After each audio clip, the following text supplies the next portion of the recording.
अब तक हमने सीखा कि राष्ट्रपति जब अनुपस्थित होते हैं तो उपराष्ट्रपति राष्ट्रपति के रूप में कार्य करते हैं। आर्टिकल 63 में कहा गया कि भारत के एक उपराष्ट्रपति होंगे, तो ठीक है होने दो, लेकिन आखिर बनेंगे कैसे? क्या इनकी नियुक्ति राष्ट्रपति के द्वारा की जाएगी या संसद इनका चुनाव करेगी? कैसे आएगा, इस बारे में डिस्कस करता है कॉन्स्टिट्यूशन का आर्टिकल नंबर 6 एंड 6 यानी कि 66 यानी कि 66। आइएगा बात करते हैं अनुच्छेद नंबर 66 जो कि किससे संबंधित है? उपराष्ट्रपति के निर्वाचन से यानी कि इलेक्शन से।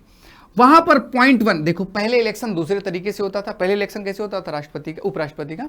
लोकसभा राज्यसभा दोनों लोग एक कमरे में बैठते थे और किसी एक व्यक्ति को चुन लिया जाता था, सामूहिक चुनाव हो जाता था। अभी ऐसा नहीं है, अभी चुनाव की एक खास प्रक्रिया है। वो कैसे, वो आपको मैं समझाता हूं, आइएगा देखते हैं। उपराष्ट्रपति का निर्वाचन संसद के दोनों सदनों के सदस्यों से मिलकर बने निर्वाचक गण के सदस्य, ये जो है ये पहले नहीं था, इसे बाद में जोड़ा गया। कब जोड़ा गया? संविधान में 11वां संशोधन, मतलब 11वां संविधान संशोधन 1961 की धारा नंबर 2 के द्वारा संयुक्त अधिवेशन में समावेत संसद के सदस्यों के स्थान पर प्रतिस्थापित। पहले क्या होता था? संयुक्त अधिवेशन से चुनाव किया जाता था। अभी ऐसा नहीं है, अभी एक निर्वाचक गण होंगे, एक इलेक्टोरल कॉलेज बनेगा, उसके माध्यम से चुनाव के पर्टिकुलर मतलब कंप्लीट एक चुनाव होगा और चुनाव के माध्यम से उपराष्ट्रपति चुने जाएंगे। द्वारा चुनाव का तरीका भी बताया गया, आनुपातिक मतलब 50% से ज्यादा वोट होने चाहिए। प्रतिनिधित्व पद्धति के अनुसार एकल संक्रमणीय सिंगल ट्रांसफरेबल मत द्वारा, और ऐसे निर्वाचन में मतदान सीक्रेट होगा, गुप्त होगा। ये वही बातें हैं जो राष्ट्रपति वाले में लिखी गई हैं। सीक्रेट, प्रोपोर्शनल, सिंगल ट्रांसफरेबल, जैसा राष्ट्रपति का चुनाव होता वैसा ही अब इनका भी होने लगा।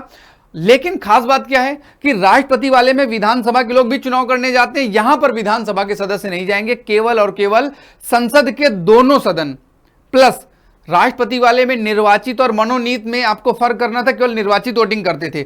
उपराष्ट्रपति वाले में निर्वाचित और मनोनीत सभी लोग वोटिंग करते हैं, ये आपको अलग से याद रखना है। तो आइएगा, इसी बारे में आगे कुछ और बताया गया। क्या बताया गया है? उपराष्ट्रपति संसद के किसी सदन का या किसी राज्य के विधानमंडल के किसी सदन का सदस्य नहीं होगा। ये किसी क्वालिफिकेशन मान लीजिएगा कि अगर आप उपराष्ट्रपति बनते हैं तब, ऐसी कंडीशन में ना आप एमपी हैं ना एमएलए, सारे पद आपके समाप्त हो जाते हैं। और यदि संसद के किसी सदन का किसी सदस्य राज्य विधानमंडल का सदन का कोई सदस्य है, मतलब मान लीजिएगा मैं एक सांसद हूं या मैं विधायक और मैं उपराष्ट्रपति का चुनाव जीत जाता हूं, तो मेरे पुराने वाले सारे पद क्या हो जाएंगे? समाप्त हो जाएंगे। अब मैं केवल उपराष्ट्रपति रहूंगा।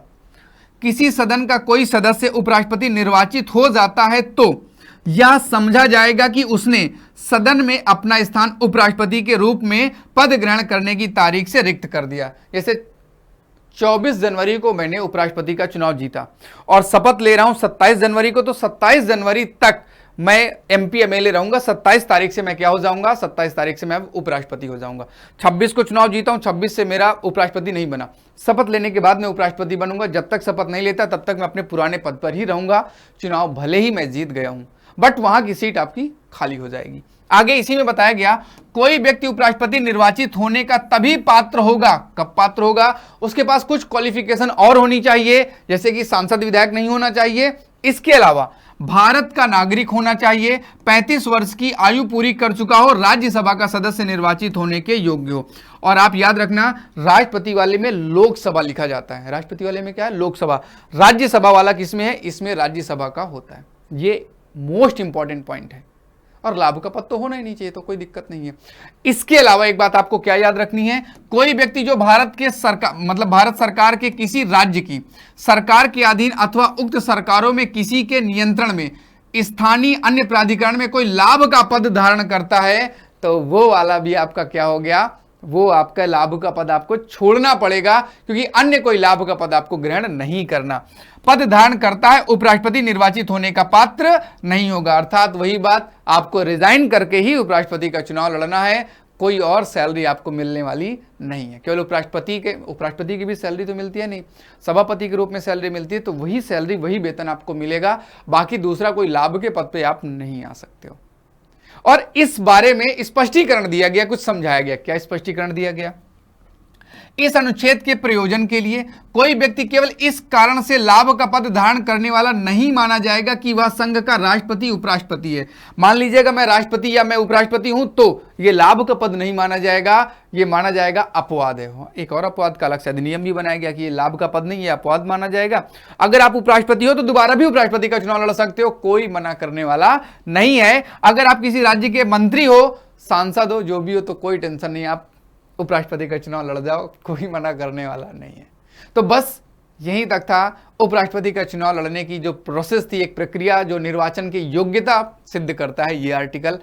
कल मिलेंगे, आर्टिकल नंबर 67 पर डिस्कस करेंगे।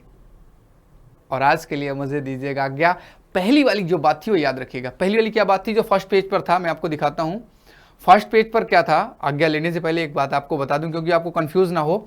संसद के दोनों सदनों के सदस्य, देखो संसद के दोनों सदन है बेटा, दोनों सदन का मतलब लोकसभा, राज्यसभा और निर्वाचित मनोनीत नहीं लिखा, अर्थात सभी सदस्य यहां पे हिस्सा लेते हैं। बस इतनी सी बात बतानी थी। अगर वीडियो पसंद आया है तो प्लीज लाइक जरूर करें और कल मिलते हैं रात को 9 बजे। तब तक के लिए tata bye, take care, good night.